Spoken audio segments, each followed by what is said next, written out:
Bonjour, l'objectif de cette vidéo est de vous présenter une méthode alternative et plus rapide de lancer le logiciel GNU Radio Companion. Donc au moment où on se parle, il devrait y avoir une seule façon de lancer l'application et c'est en lançant la commande pybombs run GNU Radio Companion. Ce qui vous demande de vous rappeler la commande et puis de la taper à chaque fois que vous voulez lancer le logiciel. Donc maintenant, je vais vous montrer comment écrire un script qui va en fin de compte faire exactement la même chose, sauf que vous allez simplement avoir à double-cliquer sur le script pour lancer l'application en fait. Donc la première chose que vous devez faire, c'est installer une petite application qui va permettre de changer des configurations de l'ordinateur. Donc on peut le faire en faisant sudo apt get install dconf editor, comme ça. Donc, une fois ça s'est installé, on peut lancer l'application dconf editor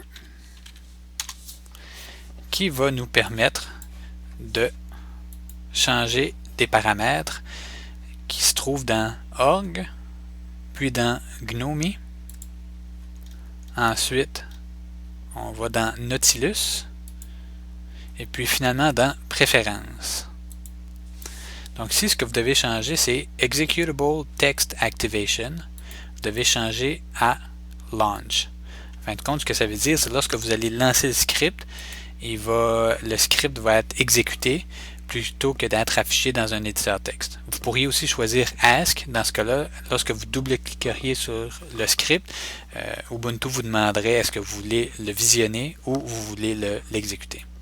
Donc, nous autres, on va choisir Launch et puis on va fermer dconf editor. Ensuite, il y a un autre paramètre qu'il faut changer. Pour ça, il faut redimensionner le terminal et puis aller dans Edit, puis aller dans Profil.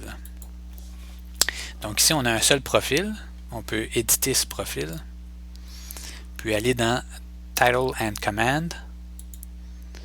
Et puis, when command exits, il faut choisir Hold the terminal open. Si on ne changeait pas ce paramètre, en fin de compte, c'est lorsque le script aurait été exécuté, le terminal fermerait, ce qui aurait pour effet de fermer le logiciel GNU Radio Companion en même temps. Donc on ne veut pas ça, on veut qu'une fois que le script a lancé l'application GNU Radio, on veut qu'il reste ouvert. Donc on peut fermer ça ici aussi, et puis fermer les profils, et puis fermer même le terminal pour arriver au bureau.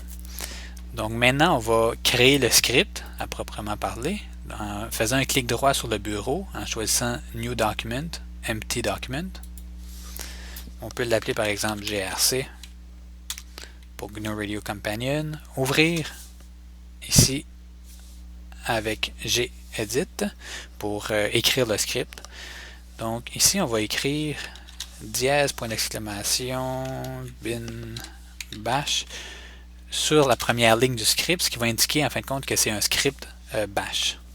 Ensuite de ça, on va écrire notre commande qui est GNOME terminal.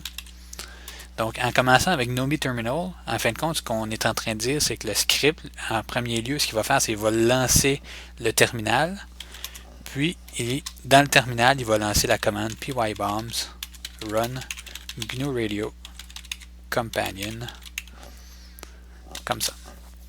Maintenant, ce qui reste à écrire, c'est window with profile égale default, qui était le nom de notre profil.